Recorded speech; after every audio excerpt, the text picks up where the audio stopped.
We are surrounded by serialized art, from a film series with 7 sequels to a book series with 20 entries, from a television show where zombies tear people limb from limb to a band or musical artist's 3-concept album arc. The possibilities are endless.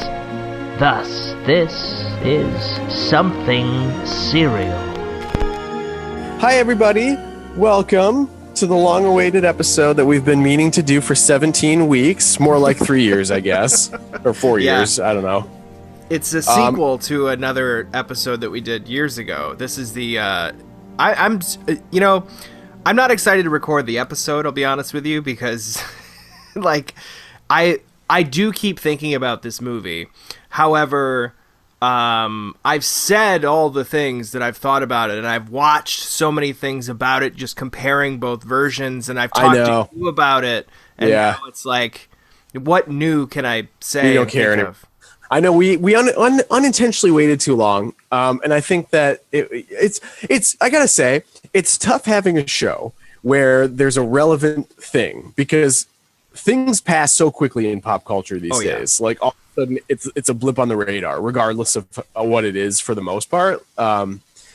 Like you can watch Avengers Endgame on Disney Plus right now. You know, like, it's not. Who cares, right? But and it's funny because, like, if we're adults. If we miss a week here or there, or if we randomly, accidentally just really dive into a movie like Nomadland, all of a sudden, like, a week is gone, and like we meant to talk about Justice League the week it came out, more or less, and then Nomadland, we were like, this is the worst. We have to talk about this instead. Well, I think it's because Nomadland is like, everyone's loving it, and then Justice League got a lot of hate, and most of it, I will say, people are like, well, this is better than the Joss Whedon cut, but it's still not good. I saw that a lot, and from the podcast I listened to, a lot of them said that, and I'm like, I don't think we watched the same movie, because I really liked Batman vs. Superman, and I did not like Justice League. And I mean, wait, you did? Oh, you mean like the Whedon version? The Whedon version, yeah, I hated it. And then I saw this one, and I was like, this is like one of the best movies. Like, this is really good. Yeah. And then people were like, no, it's better, but it's still shit. I'm like, what the fuck are you talking about? So, I don't know. I really, really loved Justice League, the Snyder cut. Loved it. Yeah, the older I get, the less fun things are. And it's not because they have lost an intrinsic value of funness. It's because everyone else, I live in a world where I'm always around some form of critique. Yeah. Because, and I could ignore those. I could, but it's hard because I like looking into that stuff. And I don't think it's an addiction. It's not like I need to see what people think. It's more like I'm kind of curious. You know, like, I'm part of that community. Yeah. And so, then I see people kind of shitting on it, saying what you have touched on. And I have seen that too. I thought it was great. I think that there are flaws with it, but I can't wait to get to those. I can't wait to get to those flaws. Yeah, because but the thing is too, like, and this is why it's a sequel to our Batman versus Superman episode from like 5 years ago, is because it literally touches on the exact same themes that we talked about in that motherfucking show. Yeah, I'm just getting a burst of energy here talking about this, actually, because we were so young and dumb and full of purity, and yet we still totally nailed what I think everyone loves about Justice League. And I mentioned it in our Nomadland episode. I don't know, or maybe not, but it doesn't matter. The fact that just watching something that is so singular in vision, that is uninhibited by outside interference, studio interference, or whatever, is just nice. It's just nice to see. Even if there are flaws, it's like you accept it more because you're like, well, okay, it's like a loved one. It's like my cat. Like, my cat is so awesome, but is such an asshole sometimes. But I'm not gonna like hurt it or really even criticize it because, like, it's a fucking cat, you know? Well, it's so strange to me because there's so many things that I enjoy that other people do not enjoy, which is fine. We can have our opinions, but I'm definitely guilty of this too, but there's a point where your opinion becomes belief, and it's like, well, this is gospel. So I'll say something like, Sonic the Hedgehog wasn't as bad as I thought it was going to be. It was genuinely an enjoyable movie. And then people have hang-ups about, what did Olive Garden sponsor this movie? Jesus Christ. And it's like, that's the takeaway. And it's like, but for me, it's like, if you're doing like a comedy thing, like Ryan George, if you watch those pitch meetings, those are so funny because it's picking apart every fucking movie. Like, great movies, terrible movies. It's all fun. It's in good fun. It's is fun. I just to interject, I do find myself not enjoying the ones that he does of good movies as much. Yeah, I've watched them. They're harder. It's like Infinity War, Endgame. Yeah. I know. I'm kind of like, I get it, I guess, but yeah. And it brings to mind, I know this is not really where you were going with this, but just it's interesting that he is only producing these videos to create content because on YouTube you have to create content all the time. Yep. And he has hundreds of those videos, so he'll just do the bad ones and the good ones, anything in between.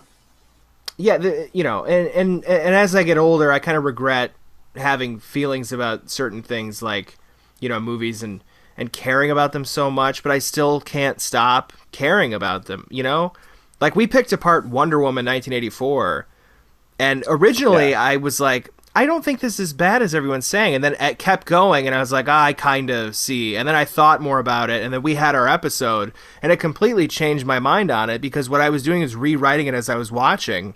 Justice League, I didn't have to rewrite a fucking thing. I have one qualm with the movie that I can remember. That's it.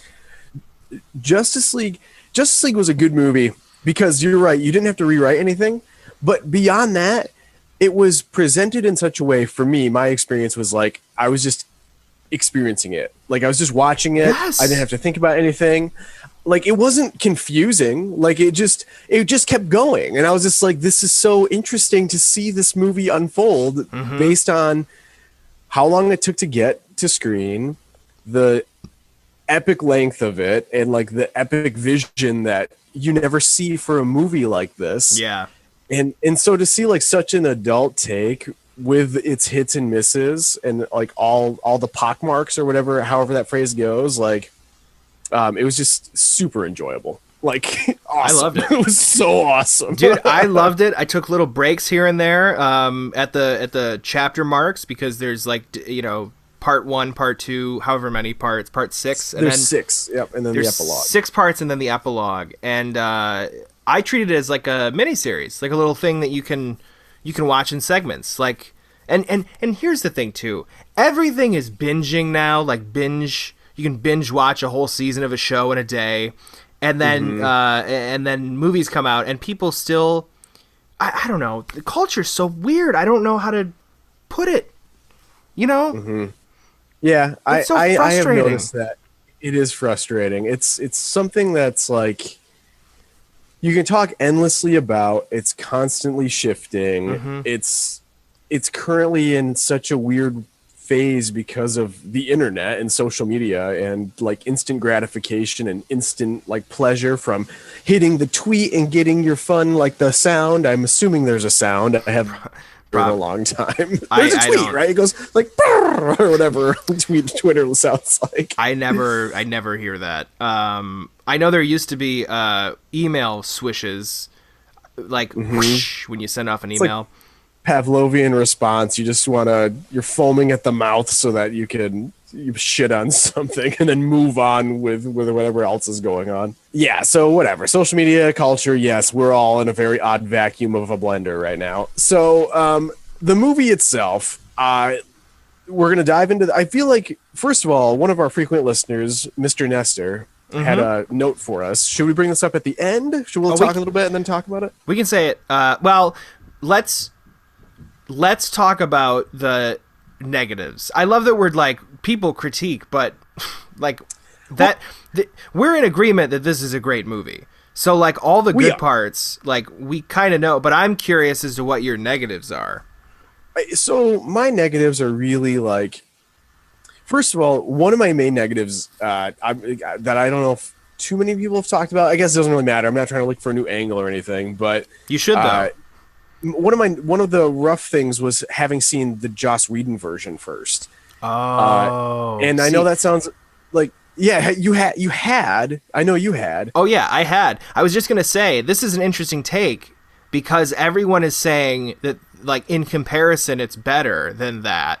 So by default, this is like a good movie in comparison. But the problem is, I think and I'm with you. I think that this would have been a good movie on its own without that even fucking existing. Like that actually puts a sour taste in your mouth rather than watching this and going, "Wow, this was really good in comparison." It's bittersweet. We could do a whole episode on how horribly Warner Brothers has fumbled this. Absolutely. And you could even talk about the entire franchise. They've been doing this shit forever. And in the 90s it was okay because they were at least pumping out product for a while there. Like, it ended up being good. Spawn. I mean, like Batman, Blade. Batman Returns. Oh, that. No, I mean, yeah, that's awful. Well, that's New Line. New Line. That's right. But so I was talking about the movie. Movie and how seeing the 2017 Justice League version sort of it ruined a bit of the experience because the first like half of the movie, I want to say, there's a lot of shared footage. I'm talking specifically about the Battle of the Amazonians. Yes. Yeah. And oh gosh, I know there's more. I just can't. Like maybe Wonder Woman saving the day at the beginning. That thing. That's the thing with the Joss Whedon. It's like it's all trimmed down. It's like to get. Totally. We have to get to this point. Like, Jesus Christ. Yeah. It was really weird because. Also, the other one was the initial first battle with Justice League, and they get the giant spider out. I forget what they call that, spider tank or whatever. I can't remember, but it's 2 hours in of the Snyder cut, and it was interesting. So when I watched the Joss Whedon version, especially that Amazonian sequence was like awesome. I was like, this is really quite something. And so watching it now, it was almost like I couldn't. It ruined it because I was like, this is like a much better version already, but I've also seen it. So it's not as exciting as it would have been. It's like he used all the best parts, but didn't use any of the awesome, cool stuff around it.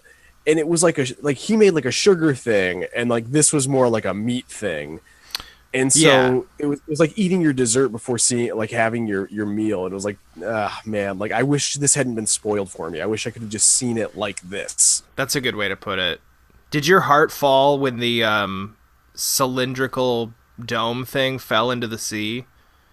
I was like, what? Yeah. I was shocked, actually. I was like, Jesus. But I thought they got out. I was like, "Oh, cool, they got out." And I remembered some of the other action stuff, so I was kind of playing it in my head, like, "What happens next?" I know there's like an arrow involved, and something like that. And then it fucking fell into the fucking ocean, and I was like, "This is hardcore right now." Well, that's the thing. Is like, I mean, why would you cut? I mean, it makes sense from like their whole standpoint of like, stop making it dark, but then it's like.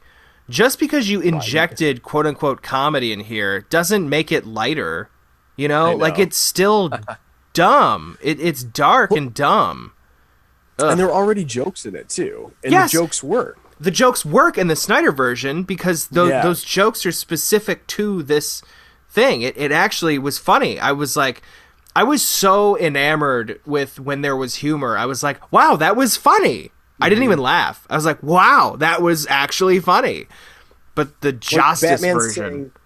and like Batman saying I'm rich was in the Snyder cut. Like he filmed, like that's funny. Like you can put that in there.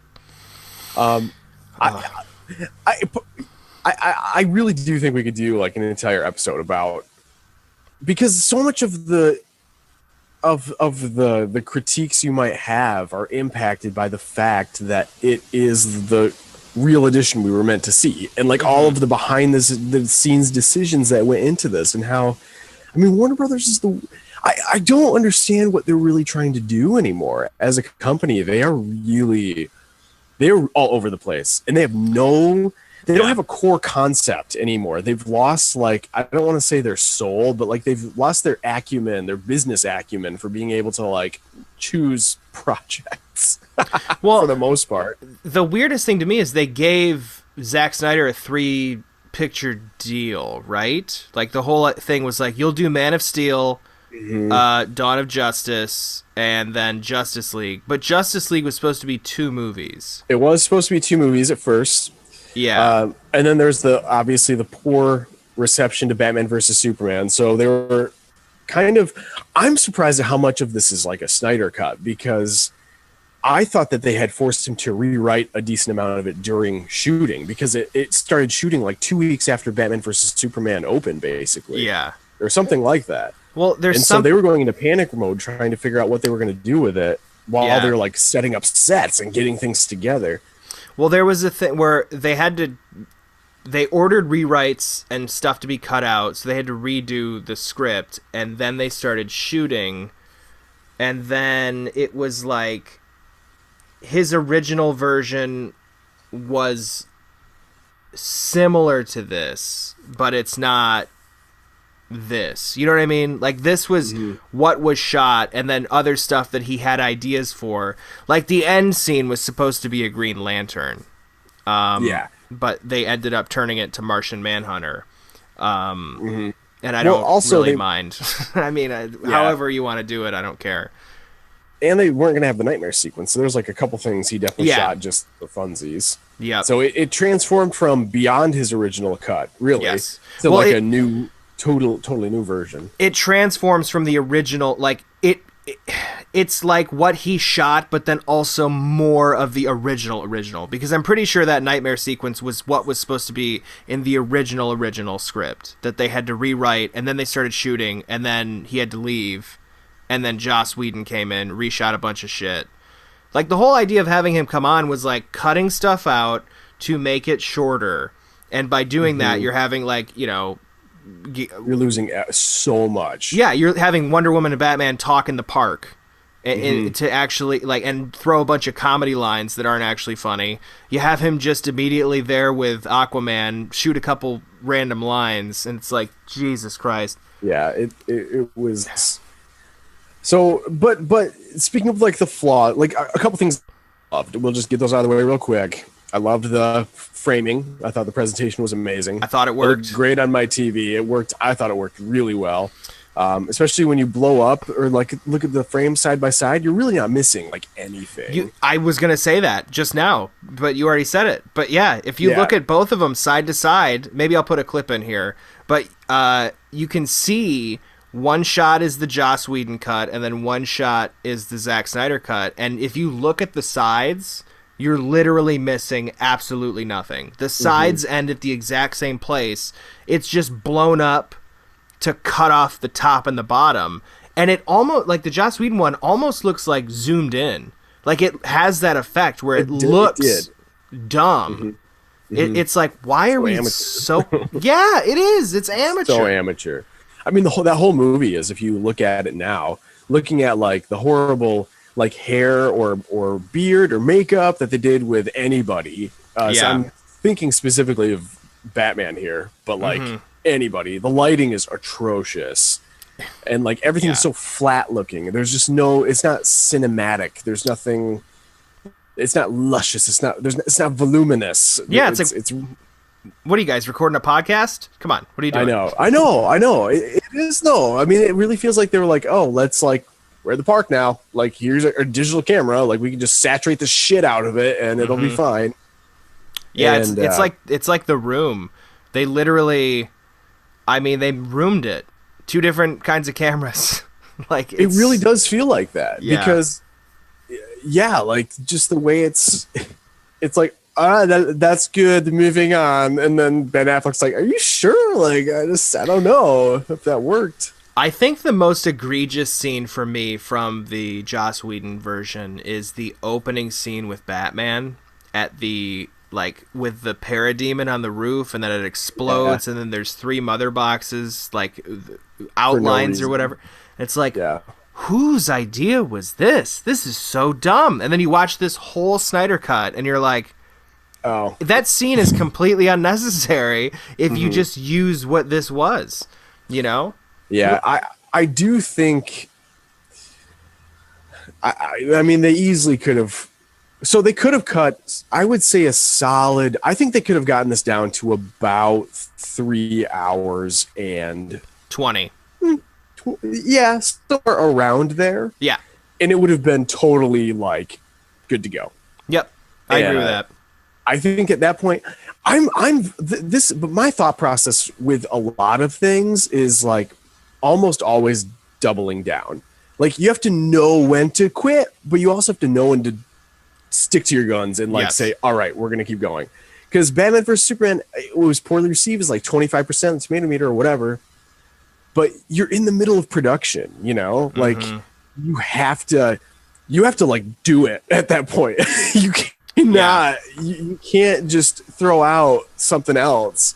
But I'll be honest though. I think the idea of, like, because Chris Terrio was the guy that wrote this, right? Mm-hmm. So he came in to like rewrite the original script, right? And then they started shooting, and for Justice League, the Snyder one.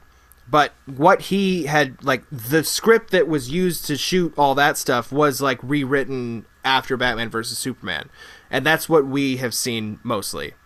And I think without the Knightmare sequence, which is the epilogue, I think it's still I think all that before is a fantastic movie, and that's what we would have gotten in theaters.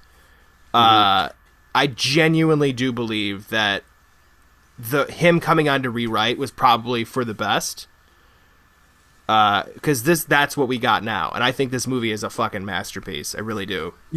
Yeah, because I would imagine I guess I don't know for sure, but he probably did some of the humor or punched up some of that stuff and kind of made it a little less dour. Yeah, it's less depressing than Batman versus Superman. Strangely enough. See, everyone said that Batman versus Superman was depressing, but I don't remember it being depressing. You know, it's just so like there's no humor. It's so very played straight. Sure, there is. Straight. Lex Luthor. But you know, no, I get it. But that's the thing is like not they're dramas. They don't need humor. That's the thing. It's like you don't necessarily have to break tension with humor.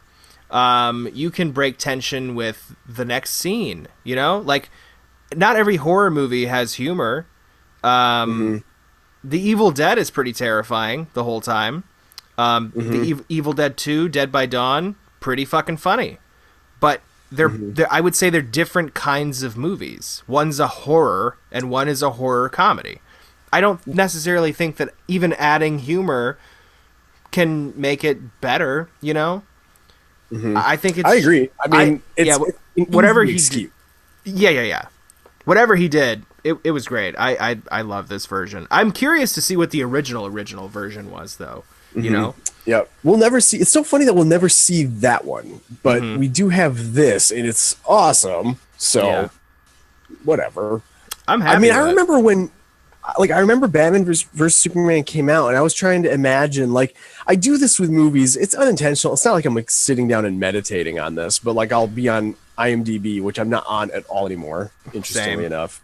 But just looking at, like, upcoming projects for various people involved in movie productions, whatever they are, and seeing, like, Justice League Part 1, Justice League Part 2, and, like, they're in pre-production. I was like, I wonder what that's going to look like. Like, like, Batman vs. Superman hasn't even come out yet. What's it going to look like? Like, is it going to be Batman flying in the Batwing? Like, are we going to get that cool image, or how are they going to work it together? And then seeing what it is, you try not to have preconceived notions going into anything, but of course it's hard not to. It's you end up just kind of letting yourself start thinking a little bit about it, and I don't know how it didn't really negatively or positively impact it. It's just interesting, like how many different versions there kind of are to ourselves of what could be, what could have been.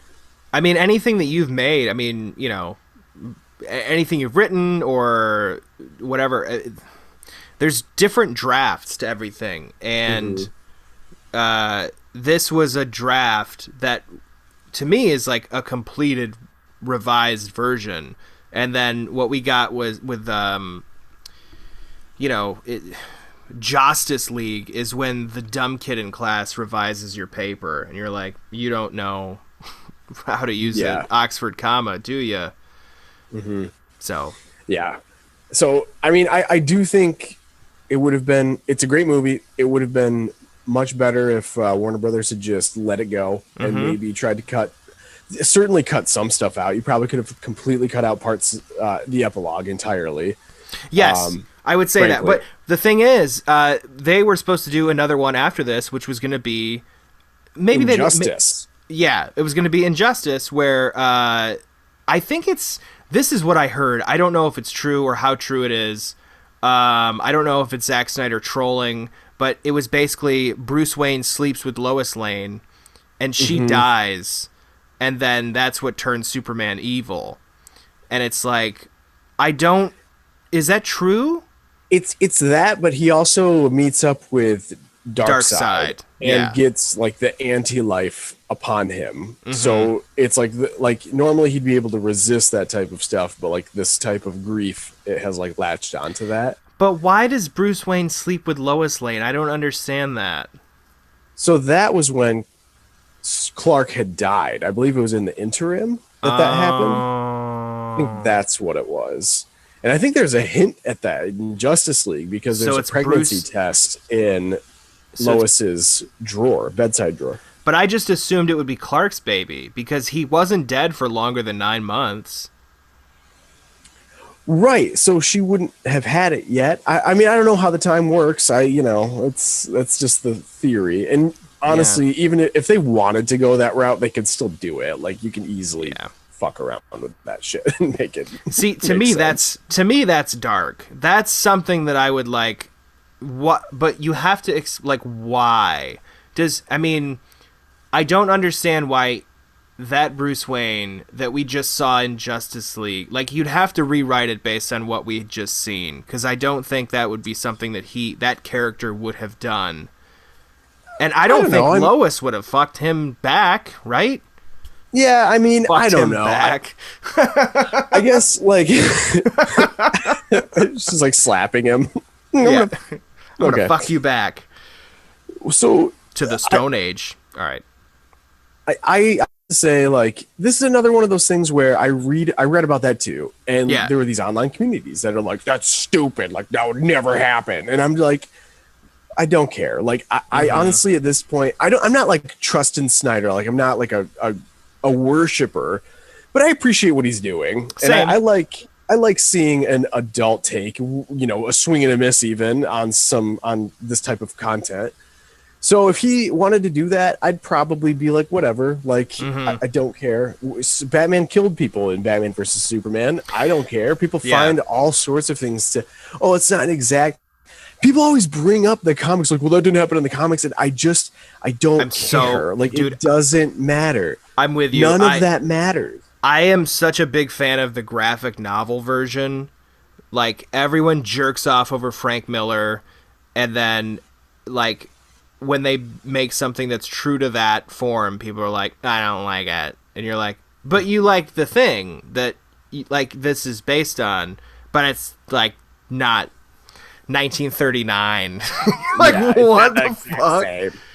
So, yeah, I mean, I don't know. I'm blown away. But and I want to explain this, too, with, like, the Bruce and Lois thing. If this was planned, I have enough faith in Snyder to actually explain this. Because one thing that he's really good at doing is explaining things, but not, like, to the death. I will give it this is the way. This is an example. The scene where they all kind of together come up with the idea of the mother boxes bringing Superman back to life, that was amazing in this Snyder Cut of Justice League. It was like revolving around the table. It's looking up at them, and then they all kind of like keep answering each other's senses, and you don't really even understand what they're talking about because 2.5 hours have gone by and they haven't mentioned Superman, and then all of a sudden, I'm not going to say it. Who's going to say it? And then Cyborg fucking shows the holographic thing of Superman. Like it was, and the music cue, it was perfect. Loved it. And I have to say, I like that scene too. And one of the things I liked about it was, as they were speaking their lines of dialogue, I could imagine myself being there in that conversation. And sometimes, like, the Flash is a good example of this, where he would just toss out a line, like an idea.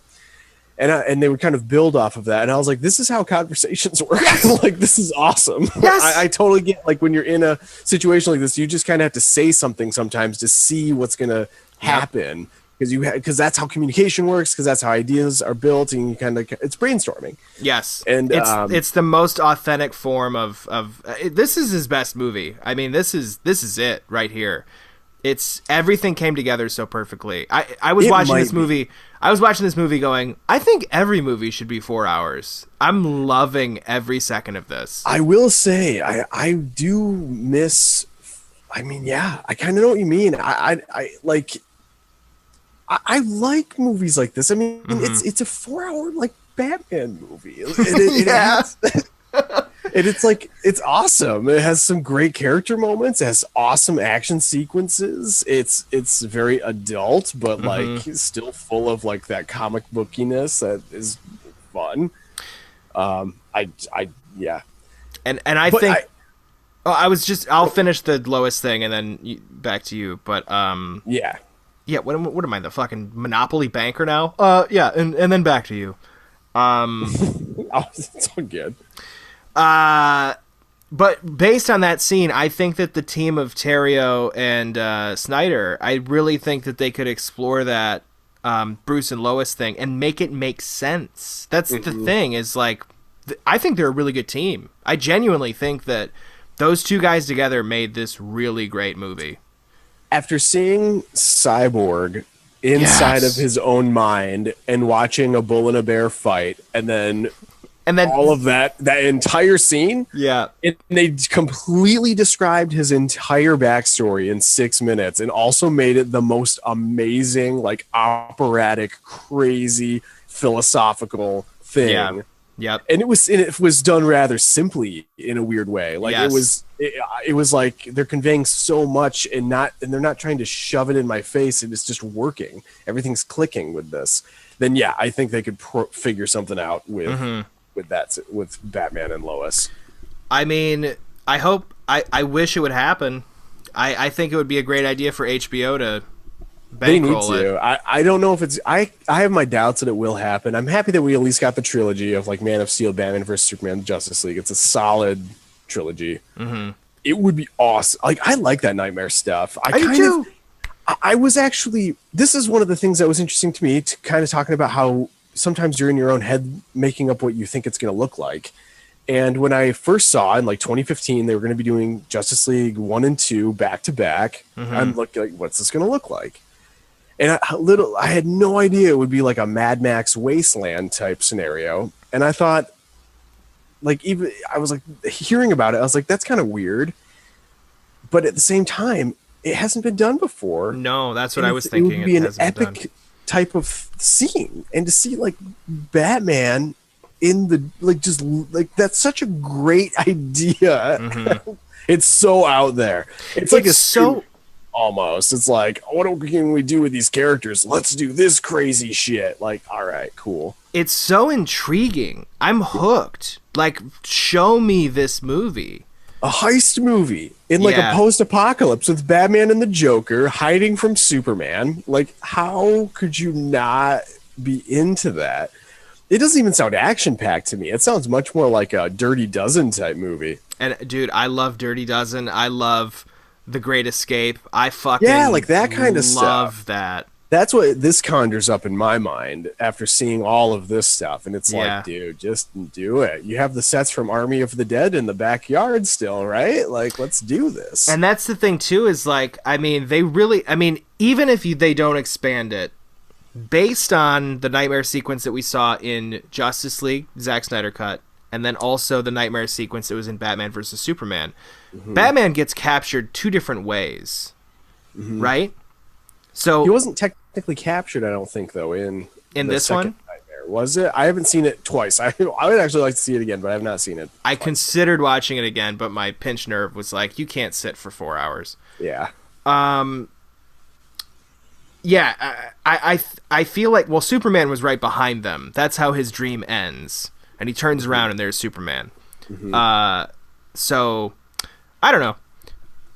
To me, it's like, it's all up in the air. Like, these are just dream sequences. But if it does get expanded, we could have like this is the real way it happens kind of thing. I'm so fascinated by all of that. I want to see that. It's so funny. Looking back at Batman vs. Superman, and everybody was hating on that sequence, even though it was well done. I feel like people appreciated it, but it was like completely out of place with the rest of the movie. And they were talking about how, I can't believe they're planting scenes for future sequels in like this movie. Like, just focus on Batman and Superman. And well, I think we brought that up because the Ultimate Cut hadn't come out yet. It had not. And seeing this one too, like seeing the whole thing, and if there had been that Justice League Part 2 where this does happen, it would have been like, just a general progression, and it would have made sense, and other movies do it too. So I guess I don't get, and it works within the context of that story. So it's just like, he's afraid of Superman. Like, that's what Batman versus Superman is. Like, we said this when it came out. It makes sense in that context. So yes, I would love to see more. Who wouldn't love to see more? Pieces of shit. Warner Brothers. Yeah. What is your other qualm? You said you had another qualm. Basically, just like it really has to do with like length, and that is that they could have cut out all of the epilogue. They could have cut out Martian Manhunter talking to Lois. These are like the ones that everyone is kind of talking about. Like, they're brief little moments where it's like, you could have just cut that out completely. It's more laying groundwork for something that's not coming. I think that's the reason. I feel like if we would have seen this knowing another one was coming, be like, ooh, where's this gonna go? That would have been cool. But it's like, it doesn't fit because we know nothing's coming.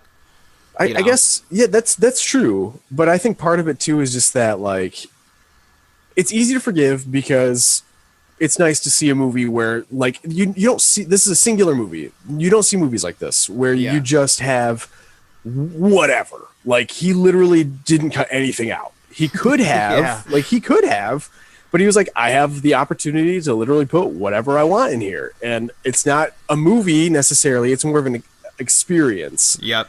Like, he put those in just to put those scenes in, and they probably would have been cut from a theatrical cut. So it's like a different medium almost. It's a movie. I mean, it is a movie, but it's not like a theatrical movie.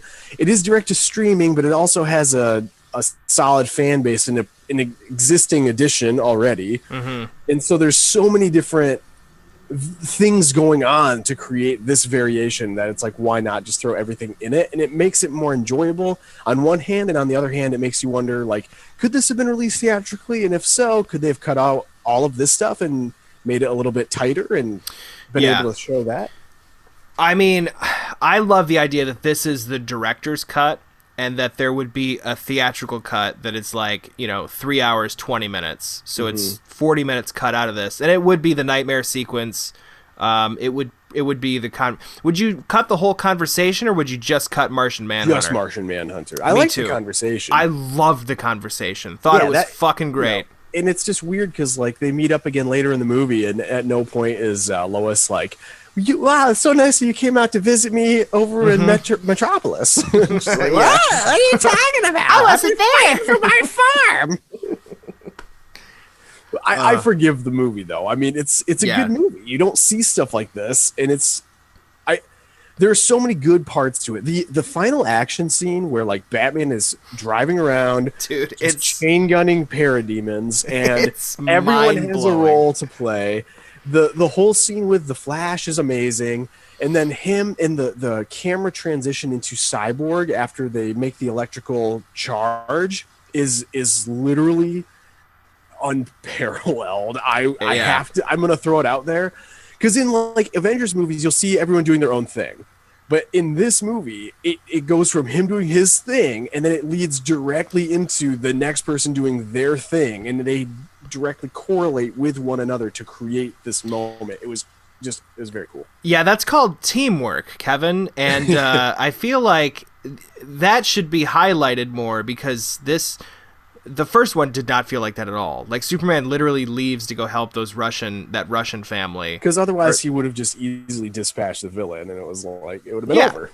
And in this one, he's beating the shit out of Steppenwolf, laser eyes his stupid horn off. It was so epic, and everyone's working together. Mm-hmm. And that, I really liked seeing that. That was, like, it felt like a Justice League movie, because they're a team. You so rarely see that. I mean, even in Civil War, it was like, a team versus a team. And, they were kind of working together. Infinity War, everyone's kind of working together. But it's like groups of people coming together. Endgame, it was the same thing. But this was like a core group of people working together, doing their own thing. It was really cool. I liked it. Yeah. Loved it. Still love all those other movies, by the way. Yeah, I was going to say, to be fair to those, they have such huge casts, like even bigger than in this one. So, and there's so much going on that they had to bounce around so much. Well, I think that scene in Endgame where everyone's doing their own thing, like, and I really love all the women lining up or whatever. Oh yeah, everyone shit all over. It seems, I know. Yeah, everyone shit all over that, and I'm like, isn't this awesome though? Like, I thought it was awesome. It's pretty cool. I mean, it was great. It was great, I thought, because like I knew that there were female characters, and I knew that Marvel was making it a point to try to like include more female superheroes throughout the decade prior to Endgame, and then to see them all in that shot, I was like, damn, they really have, like, you forget about some of the characters, and it's not just female, like, it's male character. Like, I will forget about certain characters until they pop up again. So to see them all together in one shot, I'm like, damn it, because it's been 10 years, like, I can't remember all of this shit. So seeing them together, it's like, this is cool, like, way to go. I loved it, thought it was really cool, and I remember that being like, and that was the thing that Ryan George had in his pitch meeting, is just like, why would they all be standing there, like, that kind of thing. And it's like, I realize it's just a joke, and I know for a fact he's like, that's cool when he's watching it, but as the characters he's portraying in the pitch meeting video, it's like, this is the joke. Like, I get that, I understand, but coming from a real point and no humor, I think it was great. I think it's funny, or I think it's great. So we are going to wrap up though, but I do want. Did you have any more qualms? Not at the moment. I have one. Okay, yeah. Every time Wonder Woman came on, that music started. Yes. And it's not the Wonder Woman theme, which is like, or however it goes. Yeah, I like that. This was like a ha ha. Ancient lamentation music. Every fucking time. Same scene. Like, she goes away, comes back, and that was my one qualm of like, oh Jesus, there's so many other music cues from her theme you could have used. Oof. That was a very odd choice. Yeah. And I wonder why they did that. They didn't do it for anyone else. Like, they did it. They have that everything and the kitchen sink approach. So for them, was that also being like, you know what? Let's just do it whenever she's on screen. Is that like, I do wonder what the decision making was there. I didn't like, I don't know how to put this. The movie, there's so much going on in the movie that it's hard for me to like focus on that, even though I did notice it.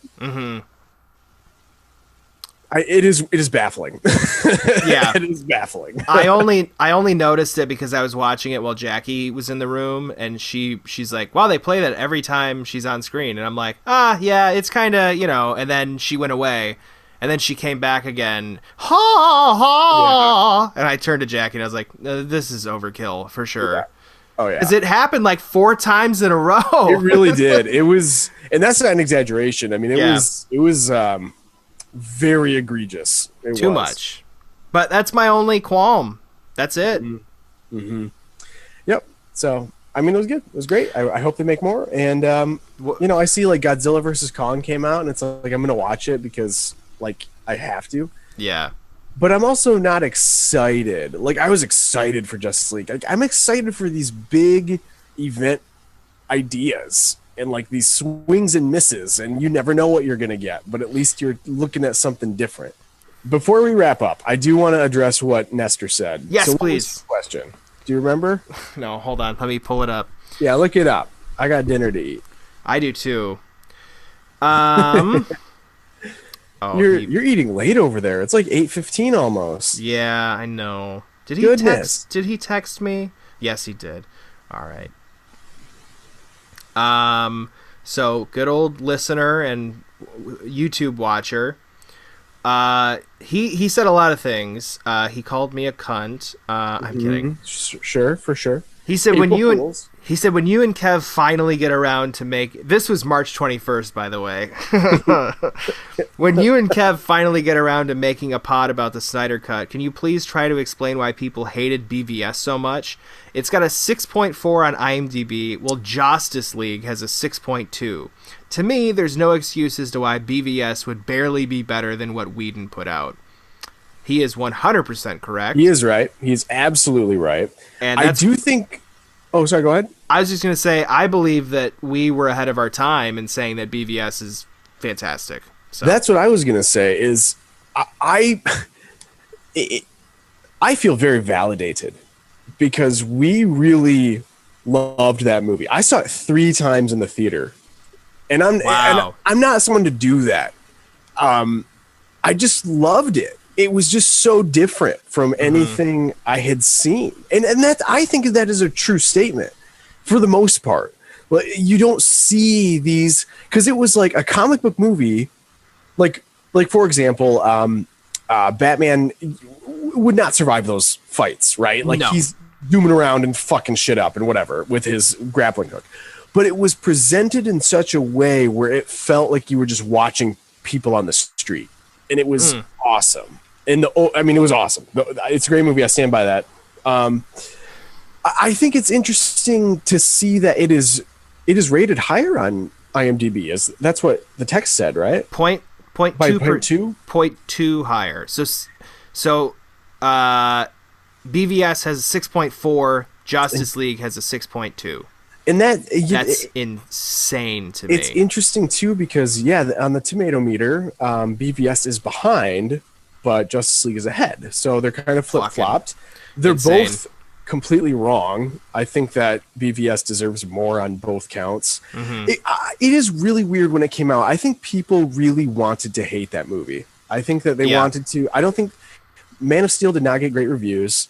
I think when BVS came out, especially in the theatrical form, it was a little more muddled in some spots.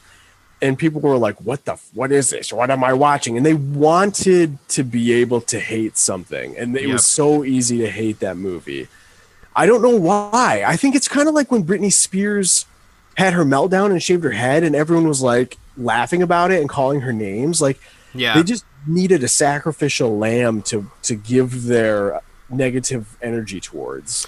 Yeah, and this was before Trump was elected, wasn't it? It was. I don't remember. I don't think it was. I think it was it was before. It was before. Technically, the election was 2016, but it wasn't until November 2016 that the election actually took place, and the movie came out in like March or something like that. Yeah. So my thing is like Obama was still president, and people were still shit asses. So people are always shit asses. That's the takeaway. People are always shit asses, and I think you're completely correct. I think people were just looking for a reason to hate this movie. And Nestor even says, he says, is Snyder's affinity to dark tone really so much of a fetish that it ruins his films? And I'll say this, everyone says dark tone when it comes to Zack Snyder, but I mean, it almost makes me wonder, have you and I just seen so many movies that doesn't even fucking faze us? Like, I have seen every Marvel movie.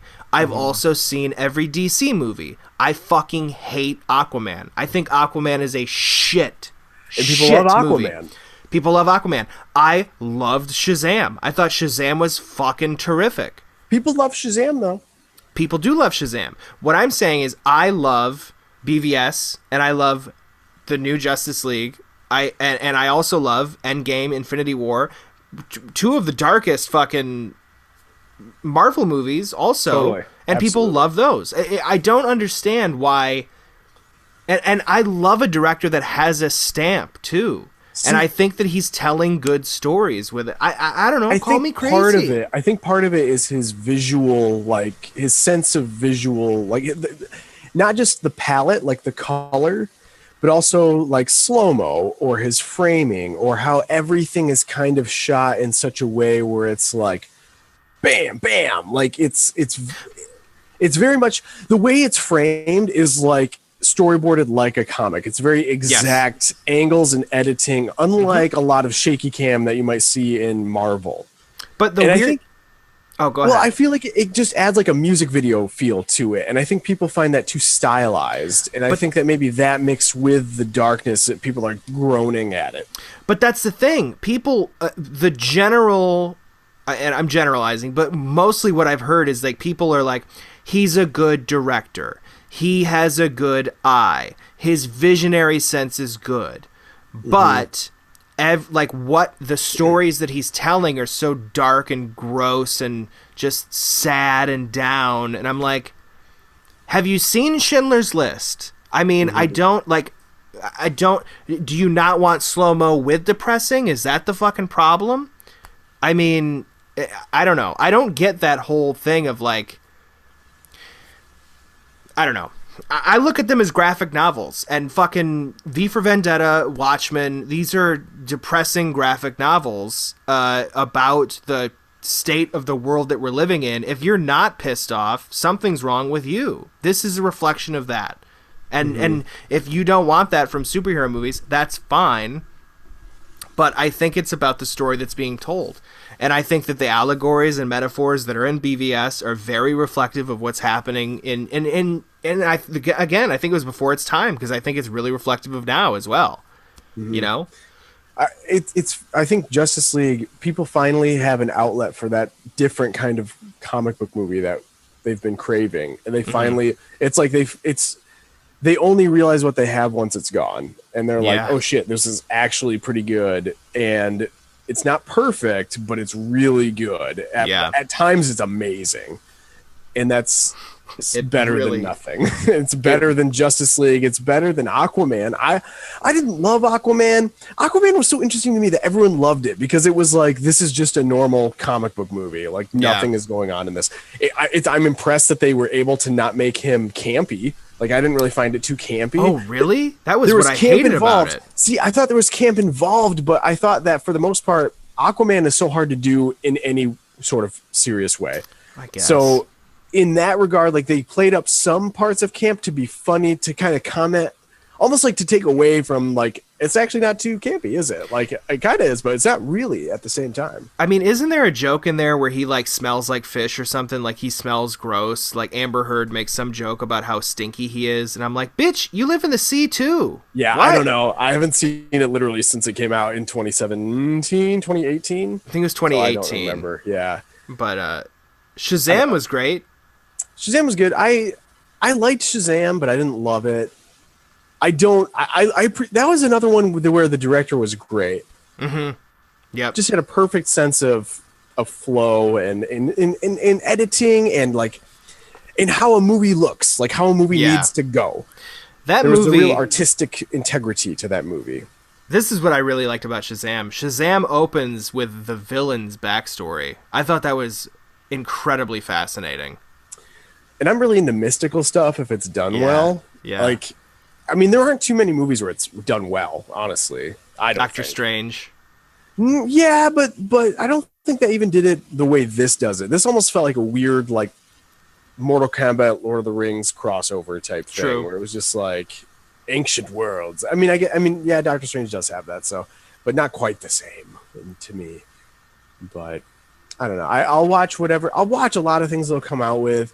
Like, I cannot get over just. I think Final Thought is just Warner Brothers has no idea what they're doing. They're throwing everything at the wall and seeing what sticks. Some of it works. Some of it is overproduced garbage, like Justice League, and some of it is like in the middle where they had plenty of time to rewrite the script and change whatever needed to be changed so that it wouldn't be like a Zack Snyder movie. And then you get Aquaman. Yep. And it's like, you guys are fucking really bad at your jobs. Like, really, really bad. They remind me of a poorly run football team where you keep signing. You're like, I think this player is going to work. Like, he had a good year. Let's sign him. How about this coach? He's like the new hot coach candidate. Let's get him in here. But they have no idea what the hell they're doing. And you need to have a foundation to have success. And it's so crazy that they don't understand that. This isn't even about having every character have their own movie before meeting up, like was what in the Avengers. I think a lot of people get hung up on that. It's not about that. It's about just not being terrible at producing movies. Like, you can produce any movie. Just have a vision and stick with it, and don't be like micromanaging psychos who are looking at every single little decision. Well, it goes with the, I mean, we've talked about this before, but Bond. Like, it goes with the Bond. Eon Productions, they don't know what they're doing, because something will be great in a Bond movie, and then the next one they'll be like, okay, none of that, and we'll double down on the bullshit. And then you get Spectre. And then the next one, I'm still waiting on this one to come out. I mean, this is insane. So true. That's a great comparison, because Spectre should have been... That's funny, because Spectre does double down, but it doubles down on the wrong things. Yeah. And Justice League doubles down on the right things. Yep.